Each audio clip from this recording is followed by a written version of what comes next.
ગુજરાત વિધાનસભાની કાર્યવાહીના પ્રશ્નોત્તરી કાળ દરમિયાન કોંગ્રેસના સન્માની ધારાસભ્યએ ગીર સોમનાથ અને જૂનાગઢ જિલ્લામાં બાળકોને ગુમ થવાની ફરિયાદોના સંદર્ભમાં પ્રશ્ન ઉઠાવતા અમે સ્પષ્ટપણે કહેવા માગીએ છીએ કે બાળક એ પરિવારની લાગણી સાથે જોડાયેલું વ્યક્તિ છે.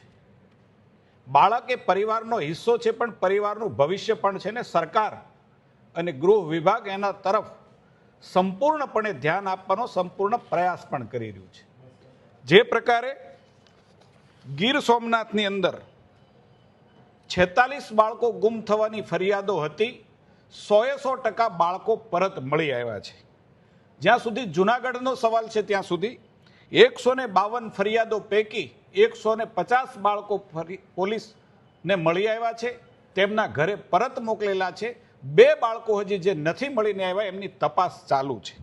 જે પ્રકારે બાળકોનું ઘરેથી પલાયન થવું, બાળકોનું ભાગી જવું, એમના માટેના અલગ અલગ કારણો, કોઈનામાં પ્રેમ પ્રકરણ હોય છે, કોઈનામાં અભ્યાસ અને અભ્યાસ માટે માતા પિતાનો ઠપકો હોય છે, કોઈનામાં સામાજિક સંબંધો કે મિત્રતાના સંબંધોની અંદર થયેલા મનદુખ, એવા કેટલાય કારણો રાજ્ય સરકારના ગૃહ વિભાગ પાસે આવતા હોય છે.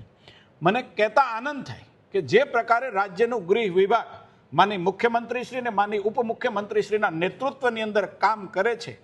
નેશનલ ક્રાઇમ રેકોર્ડ બ્યુરોના જે આંકડાઓ આપણી પાસે આવ્યા છે એ જોઈએ તો આપણને નવાઈ લાગશે કે જે પ્રકારે દેશની અંદર ગુજરાત છે એમાં સૌથી ઓછામાં ઓછો બાળકોના ગુમ થવાનો જે ક્રાઇમ રેટ છે ગુજરાતનો સૌથી ઓછો છે.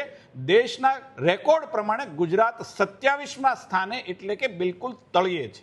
જે પ્રકારે ડિટેક્શન રેટ છે 99 થી 100%નો ડિટેક્શન રેટ એ ગૃહ વિભાગનો આપણે જેમ જૂનાગઢ અને ગીર સોમનાથના આંકડા જોઈએ તો આપણી સામે આવે છે.